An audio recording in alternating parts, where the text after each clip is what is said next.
നമസ്കാരം. Merry Christmas to all. ഇന്ന് ഞാൻ നിങ്ങളോട് പറയാൻ ഉദ്ദേശിക്കുന്ന ഒരു വിഷയം എന്ന് പറഞ്ഞു കഴിഞ്ഞാൽ, നമുക്ക് ഈ ക്രിസ്മസ് ദിനത്തിൽ എനിക്ക് പറയാനുള്ള ഒരു സന്ദേശം പോലെ നിങ്ങൾ ഉൾക്കൊള്ളുക. പറയുന്നത് എന്താണെന്ന് ചോദിച്ചു കഴിഞ്ഞാൽ, നമുക്ക് അസൂയ എന്ന വികാരം ഉണ്ടല്ലേ, എല്ലാവർക്കും ഉള്ളതാണ് അല്ലേ. നമുക്ക് ജന്മലാല ഉള്ള ഒരു സംഭവമാണ് ഈ അസൂയ എന്ന് പറയുന്നത്.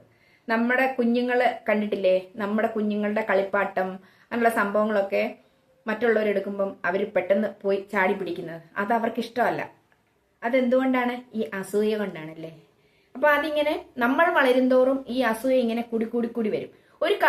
ഒരു ഘട്ടമാവുമ്പോൾ നമ്മളെ അത് നെഗറ്റീവായിട്ട് ബാധിക്കും. അപ്പം അതിൽ നിന്നൊക്കെ നമുക്കൊരു മോചനം വേണ്ടേ. നമ്മള് കുറച്ച് പ്രായമായി കഴിയുമ്പം, നമുക്ക് കുറച്ച് പക്വതയൊക്കെ വന്നു കഴിയുമ്പം, നമ്മൾ വലിയ ആളുകളായി കഴിയുമ്പം ഇതൊരു നെഗറ്റിവിറ്റിയാണ്. ഈ ഒരു അസൂയ എന്ന വികാരവുമായിട്ട് നമുക്ക് മുന്നോട്ട് ഒരുപാട് അസൂയ, ചെറിയ അസൂയൊക്കെ കൊള്ളാം. അപ്പം അത് നമ്മുടെ ജീവിതത്തെ ഒരുപാട് മോശമായിട്ട് ബാധിക്കും. മാനസിക പ്രശ്നങ്ങളൊക്കെ ഉണ്ടായി നമുക്ക് മെന്റൽ ഡിപ്രഷൻ വരെ ഉണ്ടാവുന്ന ഒരു സ്റ്റേജ് വരും ഈ അസൂയ എന്ന വികാരം. അത് നല്ലൊരു ശീലമേ അല്ല, ഒരു ചീത്ത ശീലമാണ് ഈ അസൂയ എന്ന് പറയുന്ന സംഭവം. അപ്പം നമുക്ക് അസൂയ ഉണ്ടോ എന്ന് നമുക്കൊന്ന് നോക്കാം. അത് നമ്മൾ എങ്ങനെ അതിൽ നിന്ന് മോചനം കിട്ടും എന്നുള്ള 2-3 കാര്യങ്ങളൊന്ന് നോക്കിയാലോ ഈ ക്രിസ്മസ് ദിനത്തിൽ. അപ്പം ആദ്യമായിട്ട് ഞാൻ പറയുകയാണ്, ആദ്യത്തെ ഒരു സംഭവം എന്ന് പറയുന്നത്, ഞാൻ മനസ്സിലാക്കുന്ന ഒരു കാര്യം എന്താണെന്ന് ചോദിച്ചു കഴിഞ്ഞാല്,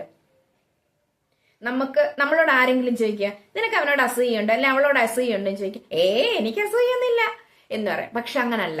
നമ്മൾ സ്വയം നമ്മളോട് തന്നെ ചോദിക്കുക. നമ്മളെ പോലെ സ്നേഹിക്കുന്നവരാരുമില്ലല്ലേ. അപ്പൊ നമ്മളോട് തന്നെ ചോദിക്കുക, നിനക്ക് ആ ഒരു വ്യക്തിയോട് അസൂയുണ്ടോ അല്ലേ. നമ്മളോട് തന്നെ ചോദിക്കുമ്പോൾ ഉത്തരം കിട്ടും യെസ് എന്ന്. ഒരിക്കലും നോ എന്ന് പറയത്തില്ല, കാരണം നമ്മുടെ മനസ്സാണല്ലോ. അപ്പൊ ഒരിക്കലും നോ എന്ന ഉത്തരം കിട്ടത്തില്ല, യെസ് എന്ന ഉത്തരം കിട്ടും. നമുക്ക് ആരോടാണ് ശരിക്കും അസൂയ തോന്നുന്നത് എന്ന് ചോദിച്ചു കഴിഞ്ഞാൽ, നമ്മൾ ഏറ്റവും സ്നേഹിക്കുന്നവരോട്, നമ്മുടെ ഏറ്റവും അടുത്ത അയൽക്കാരോട്, നമ്മുടെ ഏറ്റവും അടുത്ത ബന്ധുക്കളോട്. അല്ലാതെ നമുക്ക് അംബാനിയോടോ ടാറ്റ ബിർള ആ ലെവലിൽ നിന്ന് നമുക്ക് ഒരു കുശുമ്പോ ഒരു അസൂയൊന്നും ഇല്ല. അപ്പൊ നമ്മളിൽ ഇല്ലാത്ത എന്തോ ഒന്ന് നമ്മുടെ ബന്ധുക്കൾക്കോ നമ്മുടെ അയൽക്കാർക്കോ നമ്മുടെ ക്ലോസ് ഫ്രണ്ട്സിനോ ഉണ്ടെങ്കിൽ നമുക്ക് തോന്നുന്ന ആ ഒരു വികാരത്തെയാണ് നമ്മൾ ഈ അസൂയ എന്ന് ഉദ്ദേശിക്കുന്നത്. ഒരു പരിധി വരെ നമുക്ക് അതിനെ ഉൾക്കൊള്ളാം. ആ പരിധി വിട്ടു കഴിഞ്ഞാൽ നമ്മുടെ ജീവിതത്തിൽ അത് വളരെ മോശമായിട്ട് ബാധിക്കും. അപ്പൊ ആദ്യത്തെ കാര്യം എന്ന് പറയുമ്പോൾ, നമുക്ക് അസൂയ ഉണ്ടോ എന്ന് നമ്മൾ തിരിച്ചറിഞ്ഞു കഴിഞ്ഞാൽ, നമുക്ക് അസൂയ ഒരാളിനോടുണ്ട് എന്ന് നമ്മൾ മനസ്സിലാക്കി കഴിഞ്ഞു കഴിഞ്ഞാൽ, നമ്മളെ അത് സാരമായിട്ട് ബാധിക്കുന്നു എന്ന് ചിന്തിച്ചു കഴിഞ്ഞാൽ നമ്മൾ എന്ത് ചെയ്യണം? നമ്മൾ ചിന്തിക്കണം, നമ്മൾ ദ ഹ്യൂമൻ ബീങ്സ് അല്ല, not only the human beings, all the world, ഓരോ ജീവജാലവും, ഈവൻ ചെടികൾ പോലും ഇല്ലേ, വളരെ വളരെ വളരെ വ്യത്യസ്തമാണ്. നമ്മള് വളരെ വ്യത്യസ്തരാണ് ഈച്ച് അതർ അല്ലേ. നമ്മൾ ഒരാളിൽ നിന്ന് ഒരാളിലേക്ക്, ഒരു സസ്യത്തിൽ നിന്ന് വേറൊരു സസ്യം, ഒരു മൃഗത്തിൽ നിന്ന് ആ ഇതിലുള്ള എന്താ പറയുന്നത്, ആ ഒരു ഗണത്തിലുള്ള മൃഗമാണെങ്കിൽ പോലും 2 മൃഗങ്ങൾ ഒരുപോലെ ഇരിക്കത്തില്ല ഇല്ലേ. നമ്മുടെ ദൈവം നമ്മുടെ ഈ ലോകം സൃഷ്ടിച്ച ആ ഒരു ഇതിലാണല്ലേ. അപ്പൊ നമ്മൾ മനസ്സിലാക്കേണ്ട ഒരു കാര്യം എന്ന് പറഞ്ഞാൽ, നമ്മളെ പോലെ വേറെ ആരുമില്ല.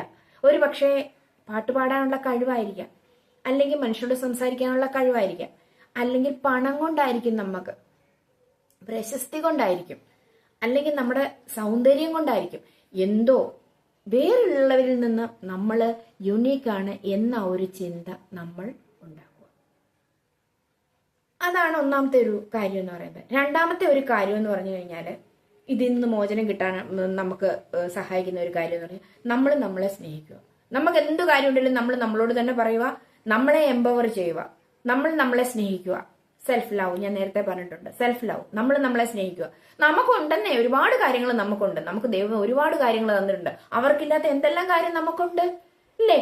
വിദ്യാഭ്യാസം ആയിരിക്കും ഒരു പക്ഷേ, അല്ലെ ഒരു പക്ഷെ നമുക്ക് അവരെക്കാട്ട് വലിയ വീടോ അല്ലെങ്കിൽ കാറോ അങ്ങനെ എന്തെങ്കിലും ആയിരിക്കാം. നമുക്ക് നമ്മുടെ കുഞ്ഞുങ്ങൾക്ക് കൊടുത്ത വിദ്യാഭ്യാസം ആയിരിക്കാം. അവരിപ്പം ഒരു വലിയ വീട് വെക്കുക, നമുക്ക് അവരോട് ഇത് കാണിക്കേണ്ട കാര്യമില്ല. ചിലപ്പോൾ അവരുടെ കുഞ്ഞുങ്ങൾക്ക് അത്രയും, നമ്മുടെ കുഞ്ഞുങ്ങളുടെ അത്രയും വിദ്യാഭ്യാസം കാണത്തില്ല, അല്ലെ നമ്മുടെ കുഞ്ഞുങ്ങളുടെ അത്രയും നല്ല ജോലി കാണത്തില്ല, അല്ലെ നമ്മുടെ കുഞ്ഞുങ്ങളെ വേറൊരിടത്തോട്ട് കല്യാണം കഴിച്ചു വിട്ടിട്ട് ആ ഒരു സോഷ്യൽ സ്റ്റാറ്റസ് കാണത്തില്ല. അങ്ങനെ നമുക്ക് ഒരുപാട് കാര്യങ്ങളുണ്ടെന്ന് നമ്മൾ തന്നെ ചിന്തിച്ചിട്ട് നമുക്ക് ഈ നെഗറ്റീവ് ഇമ്പാക്റ്റ് നമുക്ക് ചെയ്യാവുന്ന ഒരു കാര്യം എന്ന് പറഞ്ഞു കഴിഞ്ഞാല്, ഇപ്പം ഞാൻ പറഞ്ഞു നമ്മുടെ അയൽക്കാരോ അല്ലെങ്കിൽ ദൂരെ ഉള്ളവരുടെ കാര്യമൊന്നും നമുക്ക് പറയാൻ പറ്റത്തില്ലല്ലോ. നമുക്ക് അസൂയുള്ള ഒരാളാണ്, അവര് ഇപ്പം ഇക്കണോമിക്കലി അവര് വളരെ ലോ ആ ഒരു സ്റ്റാൻഡേർഡിൽ ജീവിച്ചിട്ട് ഇപ്പൊ അവർക്ക് ഒരുപാട് കാശുണ്ടായി, അല്ലെങ്കിൽ അവര് സൊസൈറ്റിയിൽ നല്ല ഒരു ഹൈയിലായി, അങ്ങനെ ഒരു കാര്യമാ നമ്മൾ ചിന്തിക്കുന്നെങ്കിൽ അല്ലെങ്കിൽ നമുക്ക് അങ്ങനെ മനസ്സിലാകുന്നെങ്കിൽ നമ്മളൊരു കാര്യം ചെയ്യണം. അതിന്റെ രഹസ്യം എങ്ങനെയാണ് ഈ ലെവലിൽ നിങ്ങൾ എത്തിച്ചേർന്നത് എന്നുള്ള ആ ഒരു രഹസ്യം നമ്മൾ മനസ്സിലാക്കിയിട്ട് അതേപോലെ അവർ ചെയ്ത പോലെ ചെയ്യണമെന്നല്ല പറഞ്ഞേ. ഞാൻ പറഞ്ഞല്ലോ നമുക്കും നമ്മുടേതായുള്ള ഒരുപാട് കഴിവുകളുണ്ട്. ആ കഴിവിൽ ഏതെങ്കിലും ഒന്ന് വെച്ചിട്ട് നമുക്കും സിമിലറായ കാര്യങ്ങളിൽ മുന്നേറാൻ സാധിക്കും. അങ്ങനെ നമുക്കും ഈ ലോകത്ത് കുറച്ചും കൂടെ നേട്ടം ഉണ്ടാക്കാൻ സാധിക്കും. അങ്ങനെ ആവുമ്പോഴും നമുക്ക് മറ്റുള്ളവരോട് നമ്മുടെ അസൂയയൊക്കെ കുറഞ്ഞിട്ട് നമ്മൾ നമ്മുടേതായിട്ടുള്ള ഒരു വാല്യൂയിലേക്ക്, ഒരു ലെവലിലേക്ക് നമ്മൾ മാറും. അടുത്ത ഒരു പോയിന്റ് എന്ന് പറഞ്ഞാൽ ഞാൻ ഉദ്ദേശിക്കുന്നതെന്ന് പറഞ്ഞു കഴിഞ്ഞാൽ, നമ്മൾ തന്നെ ഒരു പവർ ഉണ്ടാക്കുക, ഒരു എംപവർ. നമ്മൾ തന്നെ നമുക്ക് പലതും ചെയ്യാൻ പറ്റും, നമ്മൾ ചെയ്യുന്നുണ്ട് എന്നുള്ള ഒരു നമ്മളെ വിലയിരുത്തുക, നമുക്ക് വില കൊടുക്കുക. വിലയിരുത്തുക എന്നല്ല, നമുക്ക് തന്നെ ഒരു വില കൊടുക്കുക. നമ്മളെ പോലെ വില കൊടുക്കുന്ന വേറെ ആരെങ്കിലും ഉണ്ടോ? ഇല്ലേ? അപ്പൊ നമുക്ക് വില കൊടുക്കുക. എനിക്ക് പലതും ചെയ്യാൻ കഴിയും, മറ്റുള്ളവർക്ക് കഴിയാത്ത എന്തെല്ലാം കാര്യങ്ങൾ എനിക്ക് ചെയ്യാൻ കഴിയുമെന്നുള്ള ആ ഒരു പവർ നമ്മുടെ മനസ്സിൽ ചിന്തിക്കുക, അതിനനുസരിച്ചിട്ടായിട്ട് പ്രവർത്തിക്കുക, നമ്മൾ സ്നേഹിക്കുക, നമ്മൾ വില കൊടുക്കുക, നമ്മൾ പരിപോഷിപ്പിക്കുക. ഈ കാര്യങ്ങളിലെല്ലാം നമ്മൾ പരിപോഷിപ്പിച്ചിട്ട് നമ്മൾ മറ്റുള്ളവരുമായിട്ട് കമ്പയർ ചെയ്യാതിരിക്കുക. ആ കമ്പാരിസൺ അങ്ങ് വിട്ടേക്കുക. അവര് വേറെയാണ്, നമ്മൾ വേറെയാണ്. അവർക്കുള്ളത് ആയിരിക്കത്തില്ല നമുക്കുള്ളത്, അവർക്കുള്ളതിനേക്കാൾ കൂടുതലായിരിക്കും ചിലപ്പോൾ നമുക്കുള്ളത്. ഒരു പക്ഷെ നമുക്ക് അവരെക്കാൾ കുറവാണെങ്കിൽ തന്നെ നമ്മളത് നേടിയെടുക്കാൻ, അതല്ല സിമിലർ, നമുക്ക് കുറച്ചും കൂടെ ജീവിതത്തിൽ ഉന്നമനം ഉണ്ടാവാനായിട്ട് നമുക്ക് പലതും പ്രവർത്തിക്കാൻ കഴിയും.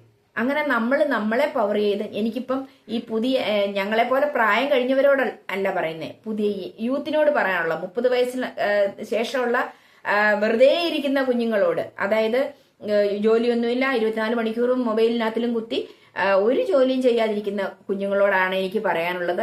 മക്കളെ, നിങ്ങൾക്ക് ഒരുപാട് കഴിവുകൾ ദൈവം തന്നിട്ടുണ്ട്. അത് പലതരത്തിലുള്ള കഴിവാണെന്ന് മാത്രമേ ഉള്ളൂ. അത് നമ്മൾ മാക്സിമം വിനിയോഗിക്കുക, നല്ല രീതിയിൽ അത് പ്രയോജനപ്പെടുത്തണം. നമ്മൾ വിലയുള്ളവരാണ്, നമുക്ക് ഒരുപാട് ചെയ്യാൻ കഴിയും. അപ്പൊ നമ്മള് അസൂയ കുത്തി മറ്റുള്ളവരുടെ നമ്മുടെ മനസ്സും ശരീരവും ക്ഷീണിപ്പിക്കാതെ മറ്റുള്ളവരെ അവരുടെ പാട്ടിന് വിട്ടേക്കെ. നമുക്ക് നമ്മുടെ കാര്യം, എനിക്ക് എന്ത് നേടാൻ കഴിയും എന്റെ ജീവിതത്തിൽ, എനിക്കിപ്പോ ഉള്ള ഇതിൽ നിന്ന് എനിക്ക് എന്ത് നേടാൻ കഴിയും, എങ്ങനെ ജീവിതത്തിൽ എനിക്ക് മുന്നേറാൻ കഴിയും, എന്തൊക്കെ എനിക്ക് നേടാൻ കഴിയും എന്നൊക്കെയുള്ള കാര്യങ്ങൾ ഓർത്തിട്ട് എല്ലാവരും ഈ വീഡിയോ കാണണം. വീഡിയോ കണ്ടിട്ട് അഭിപ്രായങ്ങൾ പറയണം. ഒരു പോയിന്റെങ്കിലും മനസ്സിലായെങ്കിൽ എനിക്ക് സന്തോഷം. കാരണം നിങ്ങൾക്ക് മനസ്സിലാവുന്നുണ്ടല്ലോ ഞാൻ എന്താ പറയുന്നതെന്ന്. അപ്പോ നന്ദി, നമസ്കാരം. അപ്പോൾ അടുത്ത വീഡിയോയുമായിട്ട് നമുക്ക് കാണാം.